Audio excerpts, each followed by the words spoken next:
Só o amor machuca assim. Autora Paige Tom. Sinopse do livro.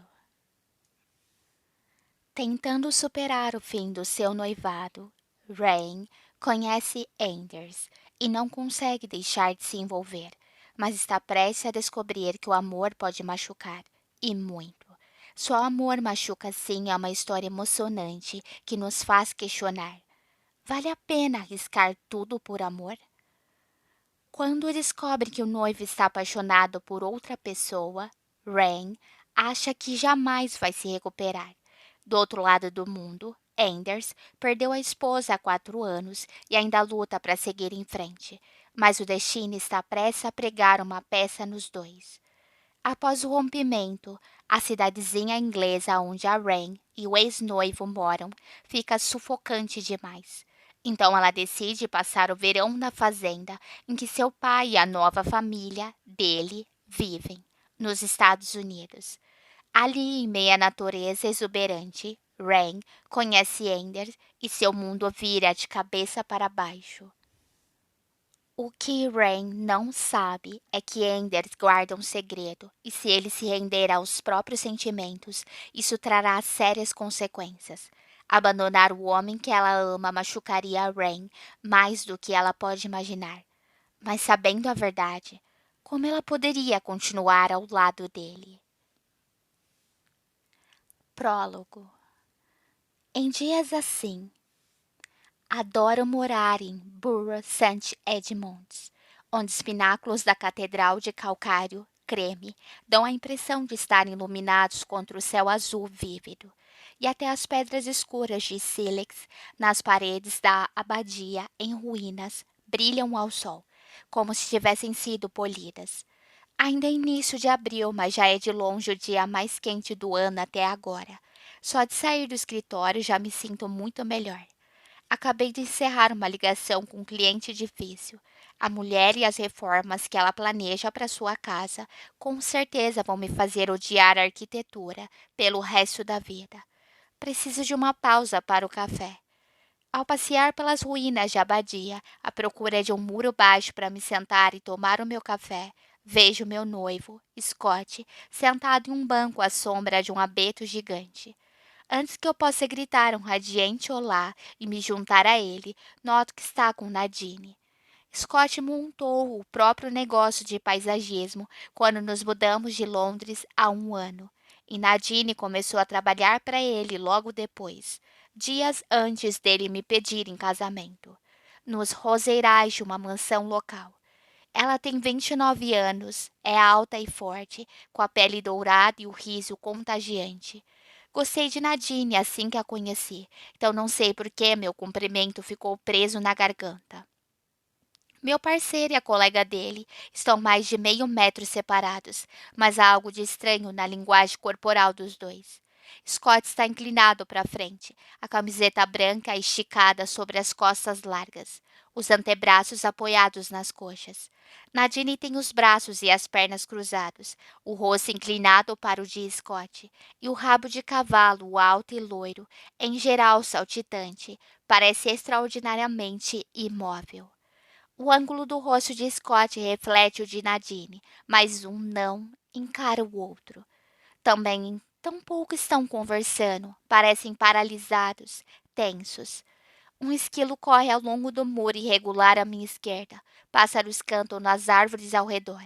As crianças riem em um parquinho distante, mas eu apenas observo, sentindo uma onda de inquietação me invadir. Eles estão sentados separados, não estão fazendo nada de errado, mas, mesmo assim, tem alguma coisa errada. Então, de repente, Scott se vira e olha para Nadine. Seu rosto bonito está com uma expressão estranha, que não consigo decifrar. Sinto o coração na garganta ao observar Nadine levantar o queixo devagar, encontrar o olhar de Scott. Dois perfis perfeitos. As sobrancelhas grossas e escuras dele, em contraste com os arcos perfeitos dela. O nariz reto em contraponto ao pequeno e arrebitado. Dois pares de lábios cheios, sérios e sisudos. Os segundos passam e a escuridão toma conta de mim. Passar de leve e quente para nauseada e fria é uma sensação terrível. Os dois ainda estão se encarando, sem dizer uma palavra sequer. Estremeço quando Scott se levanta e segue a passos largos em direção à cidade. Nadine o observa até que ele saia de vista. Então se curva para frente e exala com a cabeça nas mãos. Fica assim por um minuto ou mais, até se levantar e lentamente começar a seguir o Scott. Percebo que estou tremendo. O que foi aquilo? Meu noivo está tendo um caso? Ou está pensando em ter? Espera um pouco. Os dois apenas se olharam. Não fizeram nada de errado. Eu gosto da Nadine. Confio em Scott. Mas acho que há algo entre os dois. Minha mãe sempre me diz para confiar na minha intuição. Mas é difícil quando isso ameaça partir o seu coração. Capítulo 1. 3 meses depois. Nova York estava encoberta por nuvens. Sempre voei para Indianópolis via Chicago, então tinha esperança de ver o famoso espaço verde do Central Park, cercado por prédios. Mas quando o céu finalmente clareou, tudo o que revela é uma colcha de retalhos de campos e fazendas lá embaixo. Estou viajando o dia todo. Quando enfim aterriço, já vão ser mais de 5 horas da tarde, 10 da noite no Reino Unido. Estou morta de cansaço, mas por sorte meu pai vai me buscar no aeroporto. Sei que a falta de sono não é a única culpada por estar exausta. Os últimos 3 meses cobraram um preço alto. Quando cheguei em casa do trabalho, naquele dia de abril, depois de uma tarde horrível, em uma montanha-russa de emoções, Scott estava sentado à mesa da cozinha. Num minuto, eu me sentia completamente inquieta, e no outro, tentava me convencer de que o olhar que ele e a Nadine haviam trocado não significava nada. Mas assim que olhei para o Scott, soube que a minha intuição tinha acertado em cheio. Havia mesmo algo acontecendo entre eles, mas era uma conexão emocional, não ainda um caso. Assim que fechei a porta, ele me pediu para conversar, o que me deixou confusa, porque eu esperava ter que exigir respostas e não as conseguir de bandeja. Quando ele começou a confessar os seus sentimentos, eu ainda estava pensando que ele planejava pedir perdão, que eu já sabia que daria. Iríamos nos casar em dezembro, queríamos tentar engravidar no ano novo. Não havia a menor chance de eu jogar fora nosso lindo futuro, só porque ele havia tido uma paixonite idiota. Talvez estivesse sendo ingênua, mas demorei um pouco para perceber que o Scott estava me deixando. Eu me lembro com nitidez dos detalhes da conversa. Lembro até que as unhas dele ainda estavam com um arco de sujeira enterrado bem no fundo, perto da pele, e que ele cheirava a terra, ar fresco e solo de jardim. Scott me parecia tão familiar e ao mesmo tempo tão estranho. Nunca o vira tão dividido e atormentado. Eu te amo de verdade, Rain, afirmou ele, com lágrimas colando os cílios castanhos. Por um lado, gostaria de nunca ter conhecido a Nadine, porque acho que você e eu poderíamos ter sido felizes. Mas ultimamente comecei a me perguntar se somos mesmo feitos um para o outro. Ele havia precisado conhecer a Nadine e trabalhar com ela quase todos os dias para perceber que eram compatíveis, que se conectavam em outro patamar. Àquela altura, os dois ainda não tinham conversado sobre como se sentiam. Nadine havia tirado uma folga para ficar com os pais, e Scott, intuído que era porque ela precisava se distanciar para espairecer. Mas quando Nadine chegou ao trabalho naquele dia em abril, entregou uma carta de demissão. Scott percebeu que não poderia deixá-la partir. Perguntei, em meias lágrimas, se ele achava que Nadine era sua alma gêmea. E quando meu noivo me olhou nos olhos, sua expressão disse tudo. Já havia lido em livros, visto em filmes, o protagonista em um relacionamento com alguém que não o compreende, até que se apaixona por alguém que verdadeiramente o entende. Nada pode ficar no caminho deles. Todo mundo torce pelo final feliz dos dois. Nunca, nem 1 milhão de anos, pensei que isso aconteceria comigo, que seria eu o único obstáculo no caminho do amor verdadeiro. Quando percebi a seriedade da situação, fui engolida pela agonia e por um desamparo absoluto. Eu não podia fazer nada, não havia uma luta para vencer. Eu havia perdido o amor da minha vida. Scott e Nadine estão juntos agora. Eu os vi pela cidade algumas vezes. Estou sempre atenta para o caso de esbarrar com os dois. Mas a gota d'água aconteceu há 2 semanas, quando estava no meu café favorito, em frente à entrada da abadia de Burr St. Edmunds. De repente, os dois foram vomitados pelo portão, de mãos dadas e sorrindo, o sol refletido no cabelo loiro da Nadine, enquanto Scott a guiava pela rua movimentada. Quando entraram no café e me viram com a minha mãe, Scott se desculpou e saiu depressa. Mas encontrar o olhar dele quando passava pela janela, ver o seu rosto, preocupado e tenso, me fez ficar enjoada.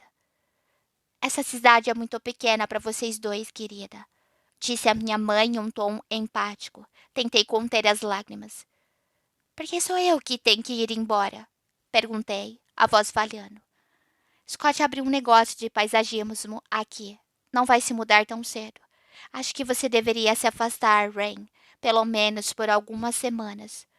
Tomar certa distância disso tudo e dar um tempo para o seu coração se recuperar.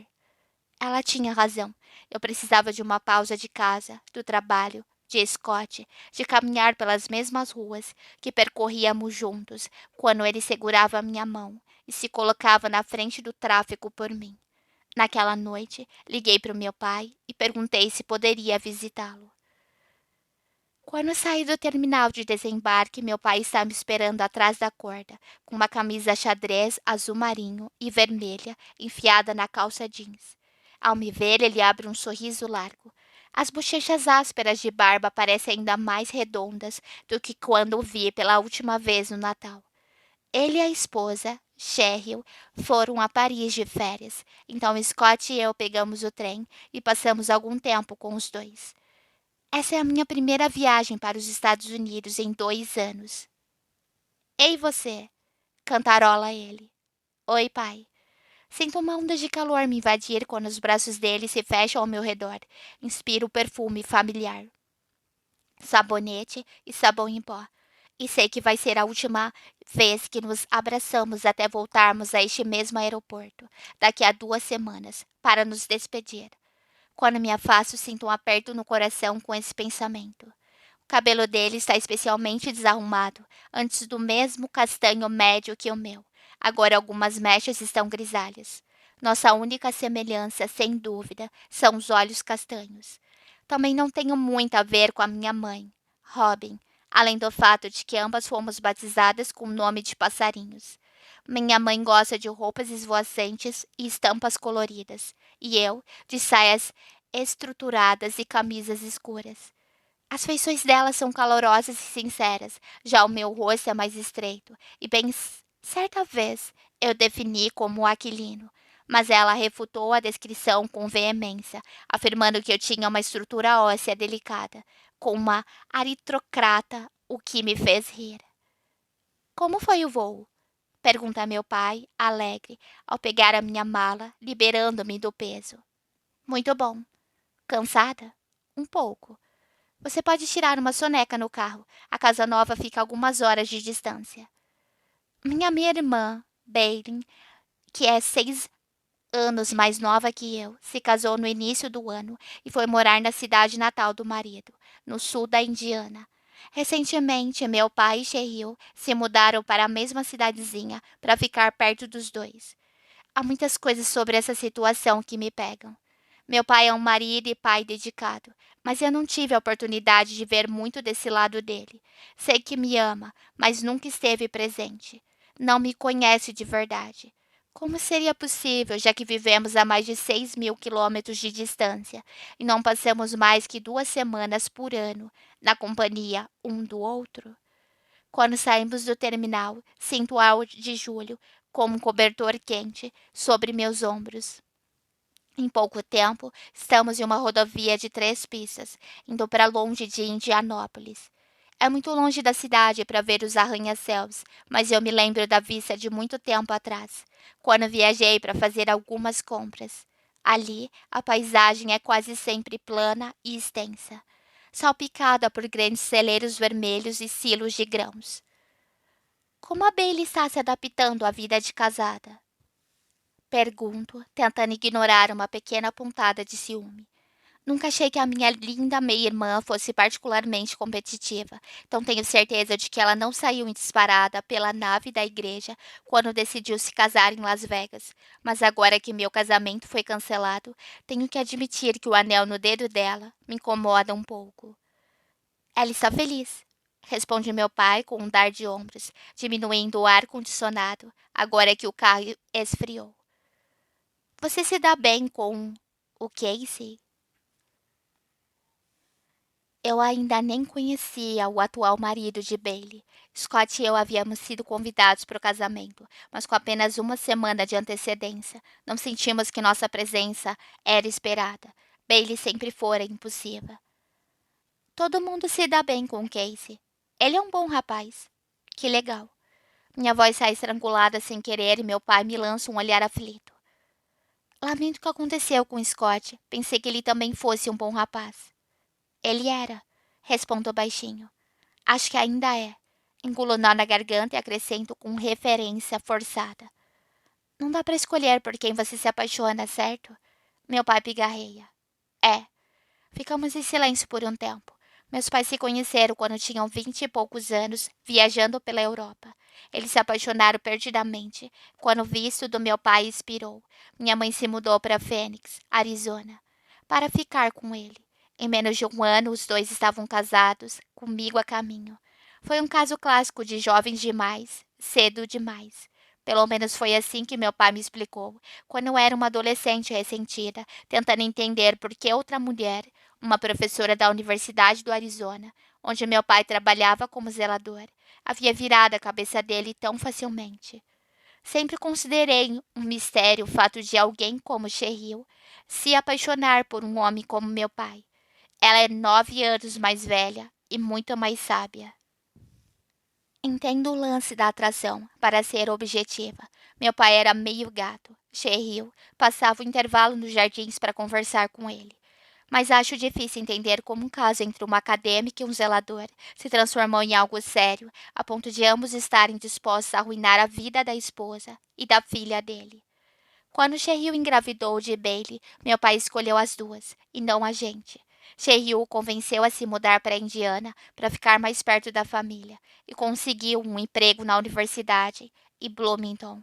Minha mãe, com o coração partido, me levou para casa, no Reino Unido, e Bailey cresceu com meu pai só para ela.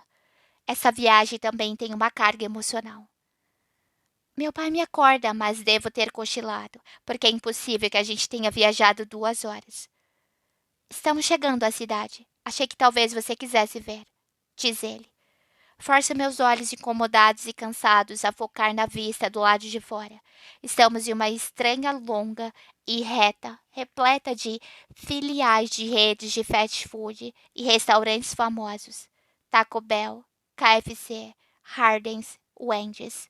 Passamos por um lava-rápido e uma oficina, então a estrada se transforma em uma rua residencial, com cruzamentos a cada poucas centenas de metros. Algumas das casas têm 2 andares com águas furtadas, telhados vermelhos e janelas de porão que espreitam acima de gramados aparados. Outras são bangalôs de tábuas brancas, com persianas pintadas em verde-limão ou azul centauro. Subimos uma pequena colina e continuamos do outro lado, onde há mais do mesmo, até chegarmos ao que o meu pai diz ser o centro histórico da cidade. Adiante há uma praça enorme que circunda um fórum com uma torre de relógio. O edifício reluz em tons de branco sob os últimos raios de sol. Enquanto meu pai o contorna, várias colunas dóricas aparecem. Lá na frente há a Floresta Nacional Hoser, diz meu pai, ao deixarmos o centro da cidade em direção a outro bairro residencial, onde muitas das casas exibem bandeiras vermelhas, brancas e azuis penduradas nas varandas. Faz apenas uma semana que as comemorações do 4 de julho acabaram. Bailey e Casey moram ali, acrescenta ele com um aceno de cabeça. Há uma placa na beira da estrada que diz Fazenda Wet Hill. Colha e pague, com uma seta apontada na direção que estamos indo. Sua? Pergunto. É. Ele assente orgulhoso. Abaixo das letras cursivas em preto e branco, há ilustrações de frutas e legumes. Identifico o desenho de pêssegos, peras, maçãs, abóboras e melancias ao passar. Você também planta melancias? Este ano não, responde meu pai enquanto atravessamos um rio caudaloso sobre uma velha ponte de ferro, pintada de vermelho ferrugem. Só abóboras para o Halloween. Os proprietários anteriores cultivavam melancias, mas achamos melhor nos familiarizar com os pomares primeiro. Espero que não tenhamos problemas por propaganda enganosa. Brinca. Minha mãe ficou irritada quando contei que meu pai e Cheryl haviam comprado uma fazenda estilo colha e pague. Quando morávamos em Fênix, ela era colhedora em uma fazenda de frutas cítricas e agora trabalha em um centro de jardinagem. Sempre amou estar ao ar livre e cuidar da natureza, mesmo que o trabalho em si não seja particularmente desafiador. Uma vez, confessou que sentia que meu pai havia esfregado sal nas feridas dela, ao deixá-la não apenas por outra mulher, mas por uma professora. Agora Cheryl trocou o meio acadêmico pelo que é basicamente o emprego dos sonhos da minha mãe. Não é de admirar que a minha mãe se sinta magoada. Diante de nós, do outro lado da ponte, há plantações vastas que se estendem por quilômetros.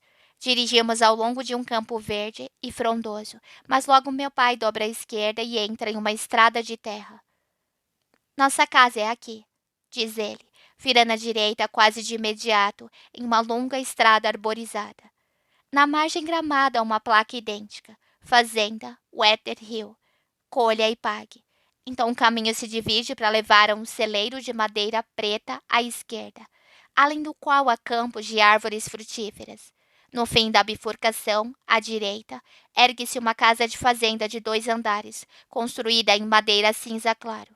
O lado esquerdo tem um telhado estilo duas águas, com 3 janelas enormes. À direita, 3 águas furtadas menores, combinando, se projetam das telhas de ardósia cinza, sob as quais há uma longa varanda. Os canteiros de rosas em frente à construção parecem explodir de flores rosa alaranjadas, e 3 degraus de pedra levam uma porta pintada de azul escuro. Quando meu pai desliga o motor, essa porta se abre. Estendo a mão para a maçaneta e salto do carro para cumprimentar Cheryl. Rain, bem-vinda! Exclama ela ao descer os degraus. Uma vez vi Cheryl com os olhos arregalados de horror por encontrar um fio de cabelo grisalho no meio das lustrosas mechas castanha escuras. E ela nunca sai de casa sem maquiagem completa. Mas nos últimos anos, Cheryl se tornou adepta da beleza natural. No lugar de fios longos e brilhantes, exibe um corte curto e grisalho, e o rosto está livre de cosméticos, até seu clássico batom rosa ameixa sumiu. A personalidade, tenho certeza, continua a mesma. Ainda é ousada e teimosa como sempre, e pelo modo como desceu os degraus, deu para notar que ainda se comporta com certa arrogância. Mas apesar da descrição nada favorável, não desgosto de Cheryl. Eu a respeito em vários aspectos e até a descrevo como dinâmica para os amigos. Um rótulo que sempre me faz sentir desleal à minha mãe. A gente se dá bem, mas levamos anos para chegar até aqui, e nosso relacionamento está longe de ser perfeito. Oi, Cheryl. Eu dou um abraço rápido nela porque a Cheryl não gosta que as pessoas invadam seu espaço pessoal. Com 1,65 m, ela é 10 centímetros mais alta que eu, e para minha inveja, sempre foi mais curvilínea e com mais busto, ainda mais agora. Meu pai me disse que ela tem cozinhado bastante desde que se aposentou do cargo na universidade, o que me fez sorrir, porque ele sempre havia sido o responsável por preparar o grosso da comida. Nunca teria imaginado Cheryl como uma mulher do interior, mas a imagem parece menos impossível agora que a vejo com meus próprios olhos. Que casa linda! Elogio. Cheryl sorri e coloca as mãos nos quadris, olhando para o primeiro andar. Nós amamos. Venha dar uma olhada por dentro. Ou devo fazer um tour pelos pomares primeiro? Não, entre. Decidi. Antes que meu pai ou eu possamos falar alguma coisa. Deve estar exausta. O interior da casa é muito tradicional, com paredes pintadas em tons suaves de verde, cinza e azul, e detalhes em branco nas molduras das janelas, nas cornijas e no corrimão. Reconheço a maioria dos móveis da casa anterior, antiguidades que Cheryl herdou dos pais quando faleceram. O piso é de madeira escura pólida, coberto por tapetes gastos, exceto na cozinha, onde o chão é revestido com azulejos de terracota. O ar ali carrega um aroma de canela. Bolo de pêssego com canela, explica Cheryl, orgulhosa quando espia os assados no balcão. Fiz especialmente para você. Ah, obrigada, responde emocionada. A fazenda recebe os clientes da colheita de pêssego no próximo fim de semana. Depois é a vez das maçãs e das peras. Você quer um pouco agora? Eu gostaria de dar uma olhada lá em cima, pergunta Cheryl. Vamos subir a sua mala primeiro, ver o seu quarto. Não tenho tempo de responder porque ela já está no corredor. Meu pai e eu sorrimos um para o outro e a seguimos. Hoje em dia é fácil para mim lidar com o autoritarismo de Cheryl, mas houve um tempo em que eu não ficava tão relaxada. Quando era mais jovem, provocava Cheryl e tentava marcar um território que já havia sido marcado por ela muito tempo antes. Não era muito legal para ninguém. Desde então aprendi que é melhor não entrar em conflito com ela, e com certeza vou tentar obedecer às suas regras nas próximas 2 semanas. Só Deus sabe que não preciso de mais estresse neste momento. Capítulo 2. Na manhã seguinte, acordo cedo depois de uma milagrosa noite de sono, sem interrupções. Consegui aguentar até por volta das 10 ontem, então desmaiei na mesma cama de casal macia que Cheryl e meu pai mantinham no quarto de hóspedes da casa antiga. Eles moravam em Bloomington, uma cidade universitária linda e vibrante, para onde se mudaram pouco antes de Bailey nascer. Fica 1 hora ao norte, a meio caminho entre a fazenda e a cidade de Indianópolis. E os dois tinham uma casa de tijolos creme, em um terreno de esquina bem cuidado, em um subúrbio cheio de verde. Uma vez os visitei no outono, e as cores das árvores que ladeavam praticamente todas as ruas eram de tirar o fôlego. E Diana é assim. Faz muito frio e muito calor, e as temperaturas extremas transformam o outono na estrela do show sazonal. Eu gostaria de voltar para cá nessa época do ano, mas agora é o auge do verão. A luz pálida amarela se espalha sob as persianas brancas das 2 janelas do sótão. Quando verifico o relógio na mesa de cabeceira, ainda não são nem 7 da manhã. O quarto também cheira a canela, embora seja uma versão sintética, cortesia do Potpourri em um dos parapeitos da janela. Gosto do aroma. Me lembra o shopping dos Estados Unidos e lojas de decoração, calorosas e acolhedoras. Minha mãe sempre dizia que Fênix tinha cheiro de flor de laranjeira. Afirmava que o ar do deserto estava impregnado do aroma. Eu tinha apenas 6 anos quando fomos embora, então as minhas lembranças de Fênix são vagas. Eu me lembro dos 3 cactos altos e gordos no quintal, da praia artificial da cidade, com as aspersores de areia, porque era muito quente para caminhar, e da piscina pública, tão cheia de cloro que deixava meu cabelo verde. Me lembro das areias do deserto varrendo as estradas e da montanha Calmback desaparecendo no horizonte, atrás de bangalôs distantes. Me lembro das camadas vastas e multicoloridas do Grand Canyon e da água verde clara e das rochas lisas às margens do lago Powell. Me lembro dos pequenos colibres que esvoaçavam como borboletas e dos cães da pradaria que eu tentava, mas nunca conseguia fazer com que comessem na minha mão. E eu me lembro do meu pai me colocando na cama à noite e me chamando de passarinho. O apelido que inventou quando eu era pequena, mas que parou de usar há muito tempo. Também me lembro das brigas, da gritaria, das lágrimas, das marcas no rosto do meu pai, quando ele me deu um beijo de despedida e atravessou a porta pela última vez. Eu expulso essas imagens da mente, porque há algumas coisas que prefiro esquecer. Assim que sentamos para o café da manhã, Bailey chega sem aviso prévio nem convite. Ela atravessa a porta da frente e está no corredor, antes mesmo de perceber sua presença.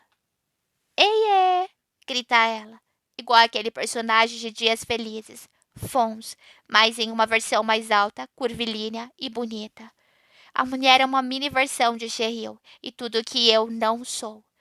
Eu me levanto da mesa e ela me alcança em segundos, vestida para o trabalho com uma saia preta elegante e blusa branca de manga curta, cheirando a ylang ylang.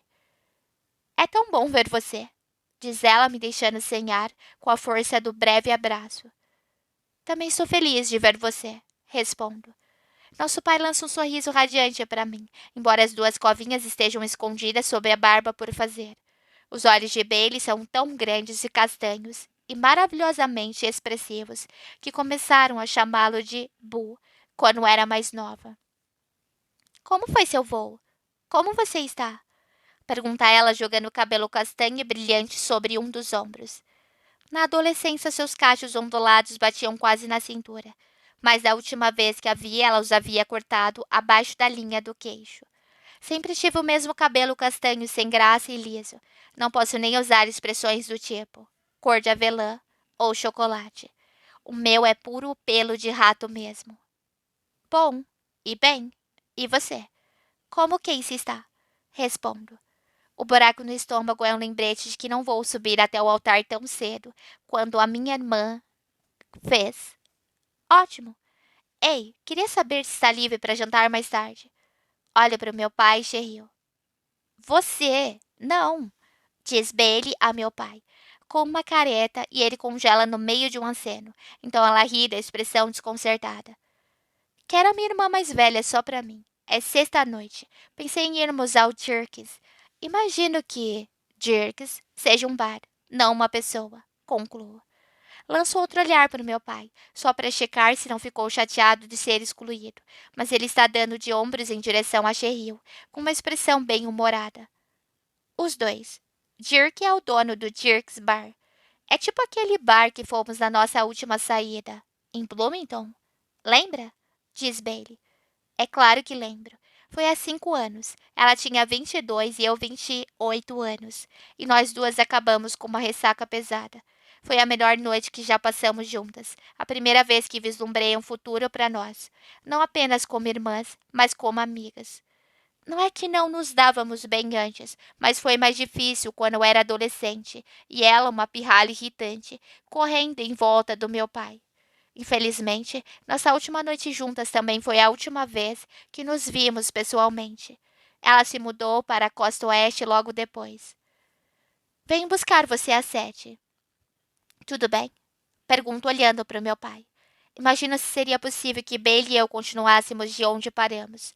Sinto uma pequena onda de otimismo, que logo é esmagada pela dúvida. Aconteceu muita coisa nos últimos 5 anos, nos últimos 5 meses. A verdade pura e simples é que eu e a minha meia-irmã mal nos conhecemos. Por nós tudo bem. Temos muito tempo para colocar o papo em dia, responde meu pai. Não sei quanto tempo vou aguentar, por conta do jet lag. Aviso a Bailey. Se ela espera que eu seja a alma da festa, vai ficar bem desapontada. Sim, sim. Ela me ignora olhando o relógio. Preciso ir. Estou atrasada para o trabalho. Vejo você mais tarde. Até logo. Então a Bailey furacão dá um beijo no meu pai em Cheryl e se vai. Minha irmã vem me buscar às 7. Você está ótima, diz ela. Coloquei um vestido preto justo na altura dos joelhos e sem mangas, com miçangas brancas em torno do decote V. É o modelo que eu escolheria para uma noitada da minha cidade, mas ao observar a Bailey, que trocou a roupa de trabalho por uma saia jeans e camiseta branca, me sinto exagerada. Você também. Mas você tem certeza de que estou bem com isso? Pergunta insegura. Total. Ela me tranquiliza. Anda, fica lotado sexta-feira. Vamos. O Dirks fica no lado oeste da praça pela qual passei no dia anterior, no porão de um prédio de 3 andares, telhado plano e aparência utilitária. Janelas retangulares grandes com molduras pretas quebram a fachada simples de tijolos vermelhos. Quando entramos, está tocando o refrão de Fever, do Black Keys. E a música fica mais alta quando descemos as escadas e abrimos a porta do bar. As paredes são de tijolos, decoradas com pôsteres emoldurados de bandas de rock. de Rolling Stones a Kings of Leon. É meio baixa renda e um pouco sujo, mas eu gosto. E quando começou a tocar Ryan Mine, do Arctic Monkeys, gosto ainda mais. Talvez não dê na cara, mas no fundo sou meio roqueira. Scott não gostava muito de música, preferia a TV ligada ao rádio. Eu me pergunto do que a Nadine gostava. Não, não quero pensar em Scott e Nadine hoje à noite. Duvido muito que estejam pensando em mim. O que vamos beber? Pergunta Bailey quando chegamos ao bar, estreitando os olhos para a fileira de garrafas junto à parede. De repente, sou determinada a me divertir. Então pego um menu descartado no balcão. Está pegajoso ao toque e listo a uma seleção de hambúrgueres, cachorros quentes, batatas fritas com coberturas e nachos. Eu ouvi à procura de um drink, mas o outro lado está em branco. Tolinha, não é um bar de drinks. O barman se materializa diante de nós. Ele tem alargadores nas orelhas e cabelo loiro tão ralo que dá para ver o couro cabeludo. Não sorri nem fala, apenas coloca 2 porta-copos de papelão no balcão, à nossa frente, e acende para Bailey. Ei, Dirk! Cumprimenta ela alegre. A expressão do barman permanece inalterada. Minha meia-irmã olha para mim. Rum e coca? Com certeza. Dirk começa a trabalhar. Ele é um idiota, mas faz parte do charme. Vou arrancar o sorriso desse cara, nem que seja a última coisa que eu faça. Sussurra Bailey no meu ouvido com uma risada. E eu acredito.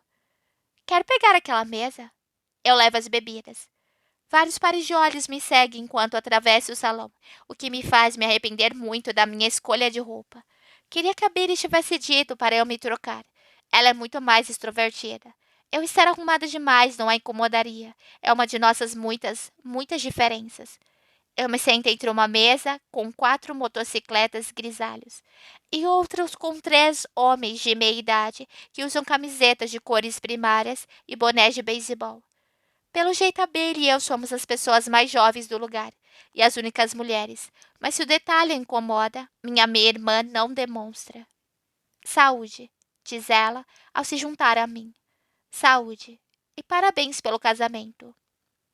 Minha insegurança me faz soar entusiasmada demais, mas ela parece alheia ao meu tom e ri.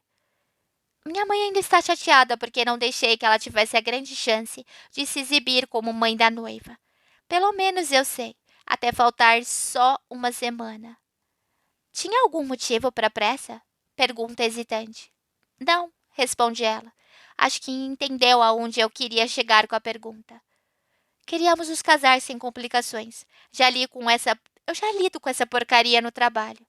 Bailey é gerente de eventos. Como estão os negócios? Você trabalha no mesmo lugar que o Casey, certo? É, no clube de golfe. Ela apontou o polegar para trás. Fica na periferia da cidade, a uns 10 minutos de carro, naquela direção.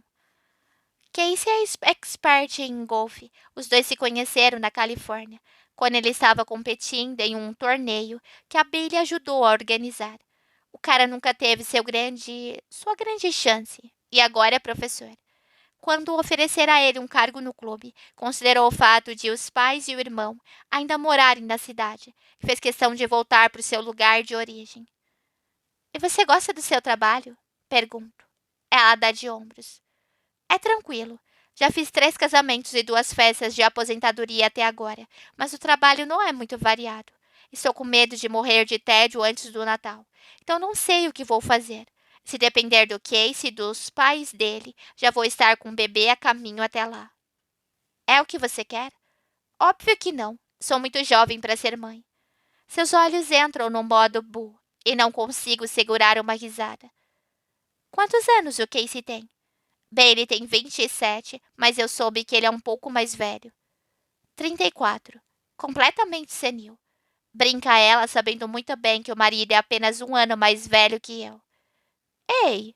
Exclamo, mergulhando a ponta do dedo na bebida e o sacudindo na direção dela. Bailey solta gritinhos em meias risadas e uma surpreendente bolha de alegria explode no meu peito. Talvez possamos continuar de onde paramos.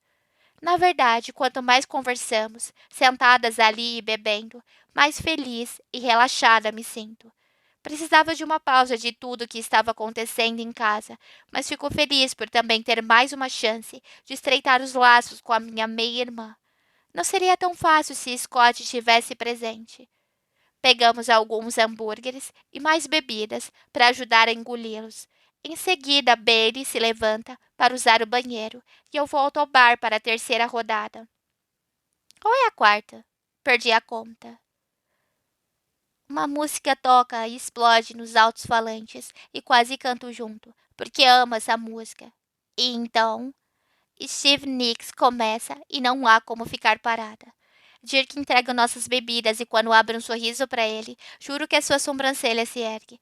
Com um canto do olho, vejo que dois homens altos e fortes entram no bar, mas logo estou concentrado em tentar não derramar as bebidas, enquanto zigue-zagueio de volta à mesa. Assim que me sento e olho para o bar, os dois estão de costas para mim. O cara à direita, com cabelo castanho desgrenhado, jeans desbotado e camiseta cinza, parece um pouco maior, em altura e largura, que o cara à esquerda. O amigo dele tem cabelo loiro escuro, bagunçado de um jeito displicente. Está vestindo jeans preto e botas desert com camisa xadrez, as mangas dobradas até os cotovelos. Ele coloca uma das mãos sobre o ombro do amigo. Ren, ergo o olhar. Um outro homem parou à nossa mesa. Casey? Então eu percebo com atraso e me levanto de um pulo. Eu o vi em fotos, óbvio, mas o cabelo preto, escorrido, era mais comprido. E ele tinha bigode. Que bom finalmente conhecer você! Exclama Casey ao meu ouvido, com um abraço apertado. É, que bom conhecer você também. Casey! Grita Bailey quando reaparece, jogando os braços ao redor do marido. Ele é apenas um pouco mais alto que a minha meia-irmã. Casey ri e dá um tapinha nas costas dela, as bochechas rosadas. Ela o larga e se joga no assento, e ele puxa uma cadeira com muito mais coordenação. Você quer uma bebida, Casey? Posso pegar uma para você? Tento soar sóbria, mas não fui feliz nas boas intenções. Não, não. Vou até o bar. Ele empurra a cadeira para trás e hesita. Você está bem? Muito bem, responde Bailey, levantando o copo cheio e batendo contra o meu. Casey se levanta. Estou causando uma péssima primeira impressão no seu marido, sussurro. Não tão baixo quanto pretendia. De jeito algum. Ele vai te amar. Ele já ama. Você é o meu sangue e ele me ama. Muito, muito. Dá pra ver. Eu amo Casey. Bailey enuncia as palavras lenta e deliberadamente. Ele parece muito legal. Concordo. Você acabou de conhecê-lo. Ela bate a mão na mesa e olha para mim com uma expressão desafiadora. Um segundo depois, suas feições relaxam e ela sente sabiamente. Mas você está certa. Ele é muito, muito legal. Fico feliz em ouvir isso, diz Casey ao se sentar. Bailey e eu o encaramos chocadas. Como atenderam você tão rápido? Pergunta ela, enquanto o marido toma um gole de garrafa de cerveja. Dirk tinha uma pronta no bar para mim, responde ele, estalando os lábios. Mas Dirk é um idiota, comenta Bailey com genuína perplexidade. Casey ri e balança a cabeça. Não, ele é legal. Eu o conheço desde sempre. Este é o primeiro bar em que me embebedei legalmente. Dirk me levou para casa só para eu não acabar em uma vala. Como eu nunca ouvi essa história? Pergunta ela com uma careta. Não sei, responde Casey dando de ombros. Achei que você odiasse este lugar. Eu não odeio, mas não quero vir aqui todo fim de semana. Qualquer lugar é melhor que o clube de golfe, argumenta Bailey em um tom de tédio. Meus olhos se movem de um para o outro durante a conversa, até que a minha meia-irmã parece se lembrar da minha presença e abre um sorriso radiante. Dane-se, exclama ela. A Rain gosta daqui, né, Rain? Gosto. A música é legal. Os caras do bar foram para a mesa de bilhar. Bailey percebe que algo prendeu a minha atenção e olha para trás, dando uma conferida nos dois. Então se vira para mim e me lança um sorriso atrevido, levantando uma das sobrancelhas. O quê? Pergunto. Como assim o quê? Como assim? Como assim o quê? Ela começa a rir. Como você conseguiu falar isso sem gaguejar, hein? Tive 6 anos a mais do que você para conquistar a minha fluência em BBDs. Para conquistar a minha fluência em BBDs, repete ela, com um sotaque inglês afetado. Não tenho certeza se o detalhe do ceceio é intencional, mas soa hilário. Casey parece confuso, mas nós duas caímos em uma gargalhada alcoolizada. Desculpa, Casey. Peço quando estamos mais ou menos calmas. Você está muito atrasado. Acho que precisa de uma dose de tequila ou algo assim. Pensei em levar vocês para casa. Deixou o seu carro no estacionamento, certo? Pergunta ele para Bailey. Casey? Não. A gente sabe andar, grita Bailey. Qual é, Casey? Digo em um tom persuasivo. Bebe com a gente. É a melhor noite que tive em meses. Ah! Bailey parece ter gostado da minha declaração. É verdade. Ela sorri sem tirar o copo da boca, alheia à dor que sinto pelo motivo de não ter me divertido ultimamente. Bailey não me perguntou sobre Scott. Conversamos sobre o trabalho, nossos pais e tópicos leves, como música e filmes, mas ela não chegou nem perto de tocar no assunto do meu ex-noivo. O que é provavelmente uma coisa boa, afinal não quero falar sobre Scott hoje à noite. E acho que não quero falar sobre ele com a minha meia-irmã. É óbvio que as coisas estão bem entre Bailey e Casey, e não tenho nenhuma intenção de acabar com a festa. Há mais algumas mulheres e gente jovem no bar agora, inclusive alguns caras de aparência formal, com camisas polo em tons pastel, mas os homens na mesa de bilhar ainda se destacam. O mais alto está virado para nós e é brutalmente bonito, uma expressão que acho que nunca usei para descrever um humano, mas bizarramente adequada. Sua pele é bronzeada, ele tem testa larga e um queixo bem delineado, mesmo que sob a barba espessa e escura. Parece a combinação de um modelo masculino com um homem das cavernas. Seu amigo, o cara de cabelo loiro sujo e camisa xadrez amarela e preta, ainda está de costas para nós.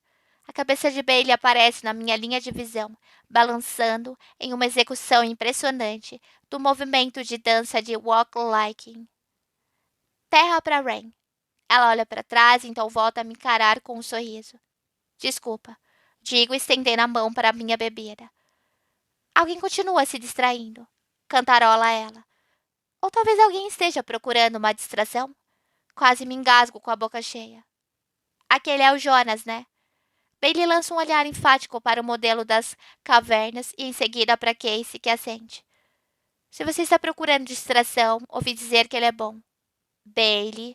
O tom de Casey é levemente de censura. Ah, qual é? Retruca ela dando um tapa no braço do marido.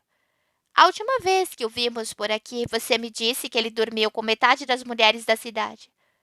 Você está exagerando, mas imagino que a sua irmã não queira ser mais uma marca no cinto do Jonas. Argumenta Casey, então olha para mim em busca de confirmação. Não quero ser mais um entalho no cinto de ninguém, no momento. Obrigada. Não sei nem se gostei do modelo das cavernas. Se eu estivesse sóbria, conseguiria perceber. Quem é o amigo dele? Pergunta Bailey a Casey. Você pode parar de olhar para eles, por favor? Pede ele sóbrio. Bailey sorri para mim, mas faz o que o marido pede. Está bloqueando um pouco da minha visão. Então, pelo menos posso observá-lo sem dar na cara. Aquele é o Anders, responde Casey. E eles não são amigos, são irmãos. Casey conhece todo mundo na cidade, explica Bailey só para mim. Eu tenho informações, corrige Casey. Não conheço os dois o suficiente para puxar conversa. Anders estava um ano à minha frente na escola. Jonas é alguns anos mais velho.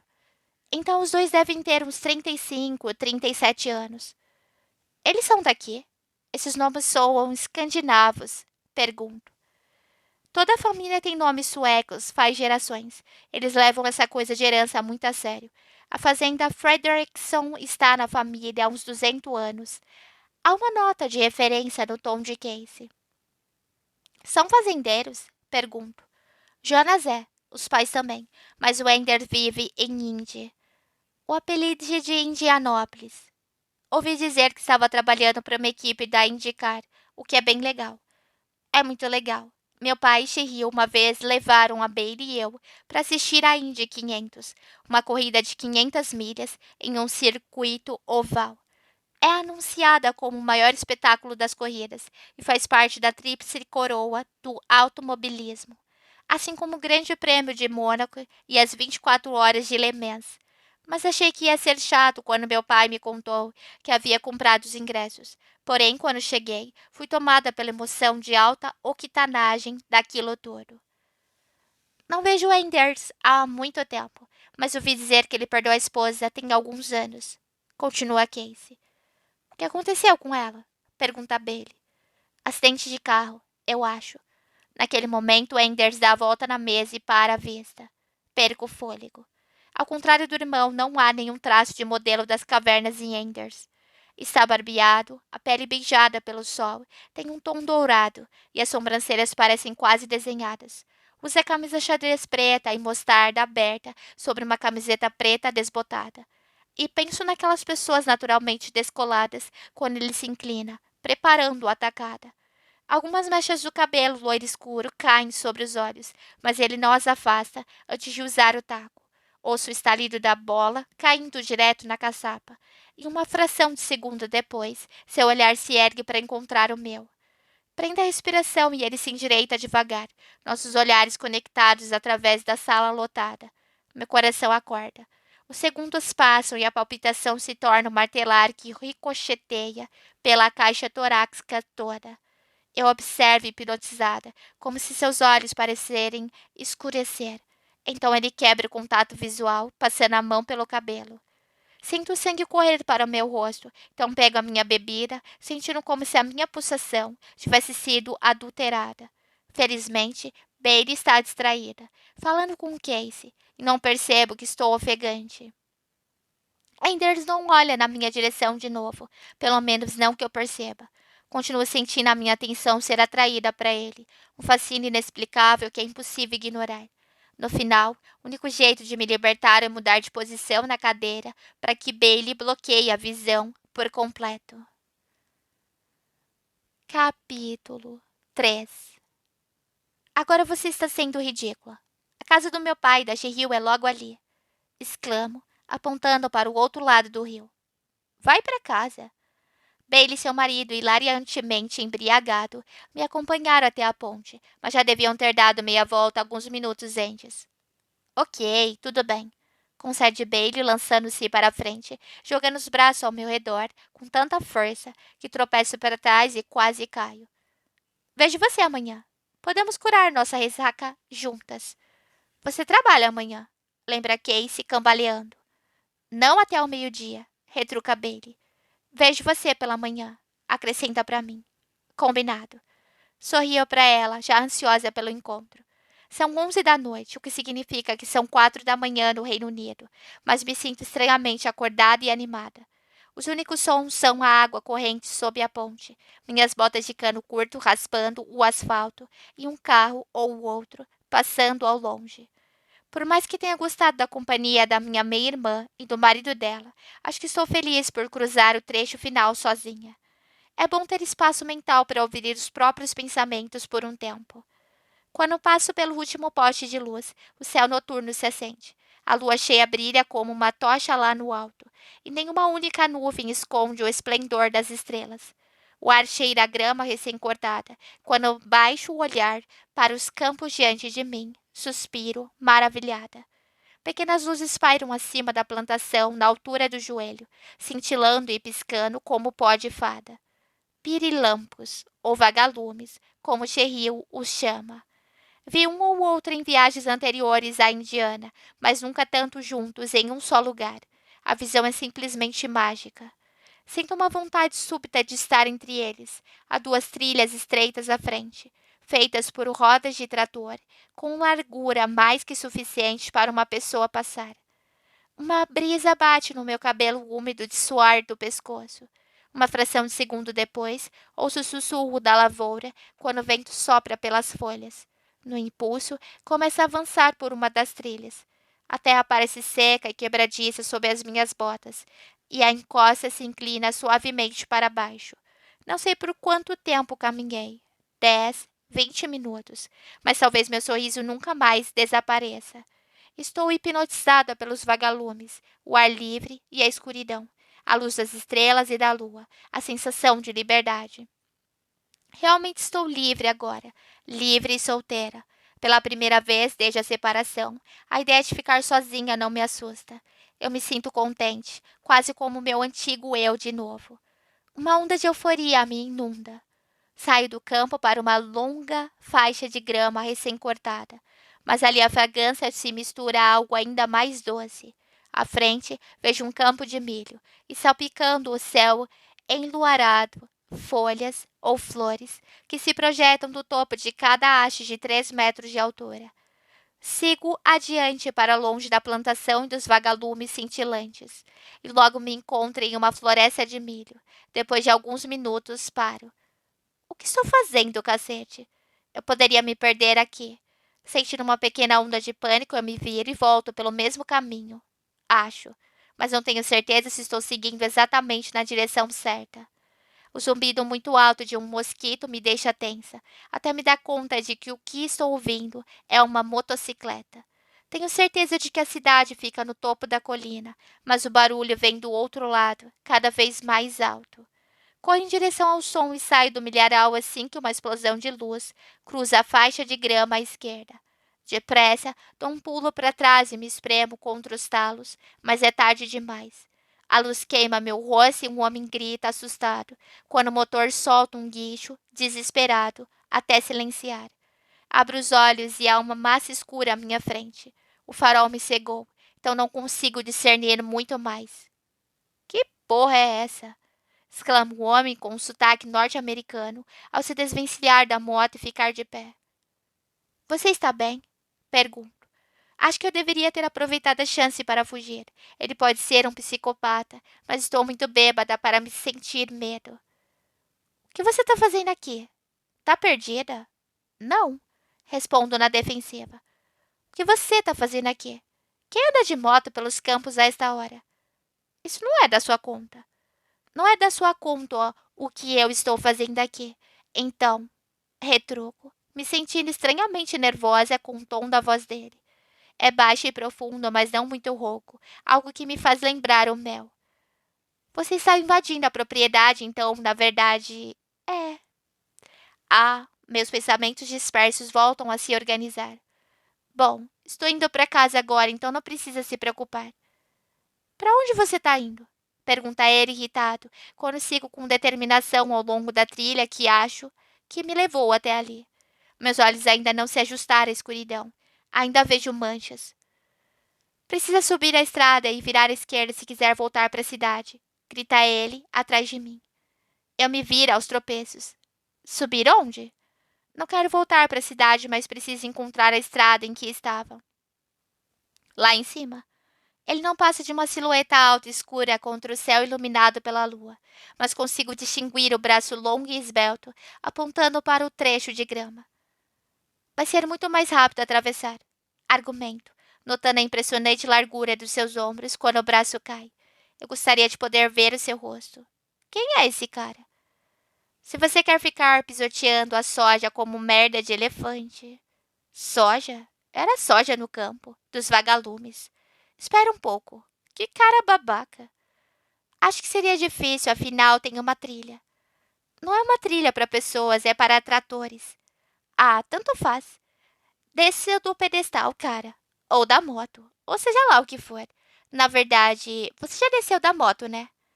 Deixa escapar uma risada bêbada quando me lembro do acidente. Com certeza não é engraçado, mas. Meu Deus, é engraçado sim. Você está bêbada. Não estou muito bêbada. Não foi uma pergunta. Estou mais e mais sobríssima a cada minuto que passa. Sobríssima? Pergunta em voz alta, sem esperar uma resposta, afinal estou falando sozinha. Isso é uma palavra? Que merda! Resmunga ele. Para onde você está indo? O homem levanta a moto caída enquanto passo por ele.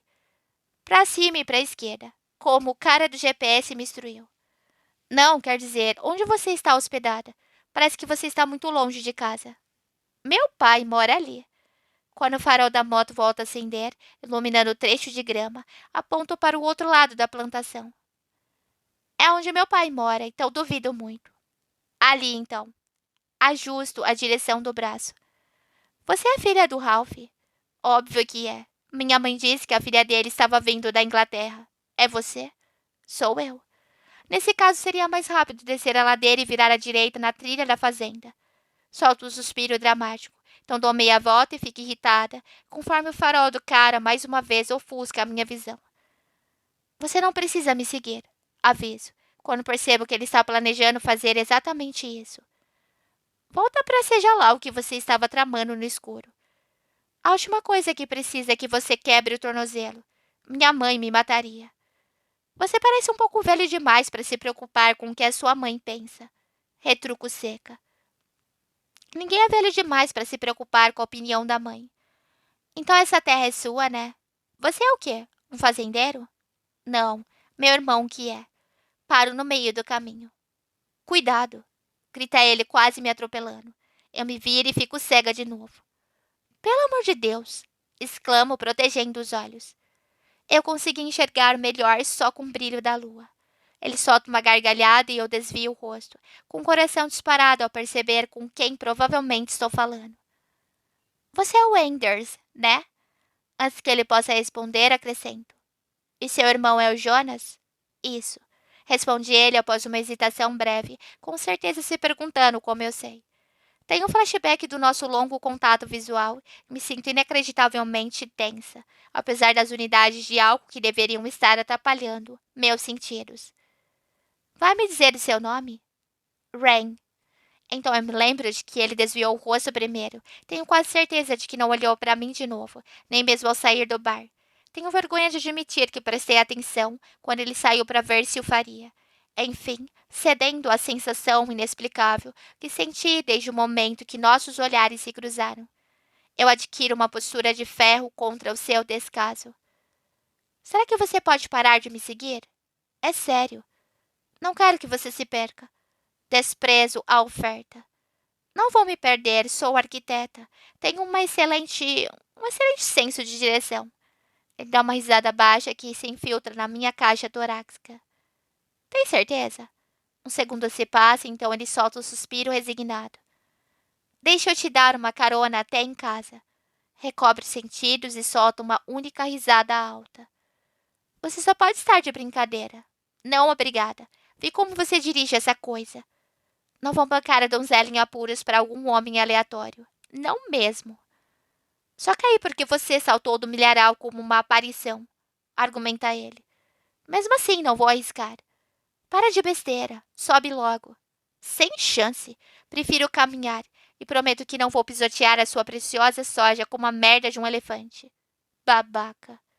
Você precisa virar à direita ali, orienta ele quando saímos para a trilha da fazenda, o farol da moto iluminando uma grande estrutura vermelha. Eu sei. Óbvio que sabe. Você é uma arquiteta com um excelente senso de direção. Eu fuzilo com o olhar. Quero morrer por não conseguir distinguir nenhuma das suas feições. Então, quanto tempo vai ficar na cidade? Pergunta ele de modo casual, enquanto empurra a moto ao meu lado. O que vamos ficar de papinha agora? Responde incrédula. Não somos animais, argumenta Anders. Não, mas você não me parece fã de conversa fiada. Essa é uma conclusão interessante sobre alguém que você acabou de conhecer. Então você gosta de conversa fiada? Não, eu odeio, mas só perguntei quanto tempo vai ficar por aqui. Não qual é a sua cor favorita, nem se tem algum animal de estimação. Caramba, você é chata. Abre um sorriso presunçoso. 2 semanas, preto e não, mas eu tinha uma gata chamada Zahra. Em homenagem a Zara Hadid? É, é uma das minhas arquitetas favoritas. Curta mais cachorros. Você não é meu amigo, sussurro solenemente. Estou brincando. Amo cachorros. Não somos amigos desde que você me fez cair de moto. E preto não é uma cor. Sério, vamos discutir sobre isso agora? Sem discussão. É um fato. Alguém já disse que você é um pé no saco? Não responda. Acrescento, ao mesmo tempo em que ele diz. Já. A risada que solta a seguir me deixa inebriada. Se quer se livrar de mim, tudo o que precisa fazer é subir na garupa da moto para eu deixar você em casa em um piscar de olhos. Sua voz é de bom humor. De jeito nenhum. Estamos de volta à fazenda Wether Hill antes que eu perceba. Bom, foi uma caminhada muito revigorante. Obrigada. Agradeço, em um tom meloso, parada no fim da estrada e protegendo os olhos, porque a merda do farol está mais uma vez voltada para o meu rosto. De nada, Rain, responde ele, em voz baixa e provocante. Estou muito feliz por ter esbarrado em você. Ah, você quase conseguiu. Fica para a próxima. Infelizmente é improvável que eu tenha o prazer. Continua ele. Não seja tão pessimista. Vou ficar aqui por algumas semanas. Lembra? Retruco. Eu vou embora no domingo, então duvido que vamos nos encontrar de novo. Ouvi as suas palavras se curvarem em um sorriso, mas tenho a nítida sensação de que seus lábios estão retos agora. O silêncio nos rodeia. O farol da moto ainda ilumina seu rosto e de repente acho muito injusto que ele possa ver a minha expressão, enquanto a sua permanece um mistério. Então a luz se afasta e encara a escuridão, ouvindo-o manobrar a moto. Abre e fecha a boca quando ele volta na direção que viemos. Depois de falar sem parar durante todo o caminho, não entendo o motivo para que nenhum de nós tenha encontrado as palavras para dizer adeus. Capítulo 4. Bom dia! Grita Cheryl da cozinha. Não consigo reunir forças para responder alto o bastante para que ela ouça. A madeira pólida do corrimão gruda em minhas palmas um pouco suadas, enquanto desço com cuidado os degraus que rangem. Me encolho com ataque aos meus ouvidos. Chego à base da escada e preciso de um momento, porque acho de verdade que vou vomitar. Vocês se divertiram ontem à noite? Pergunta Cheryl com um olhar sabichão. Assento devagar e me aproximo. Cadê meu pai? Minha voz soa rouca. Está no pomar colhendo pêssegos. Já? A tempestade está chegando. Ele acha melhor já colher um pouco dos maduros. Vou dizer oi.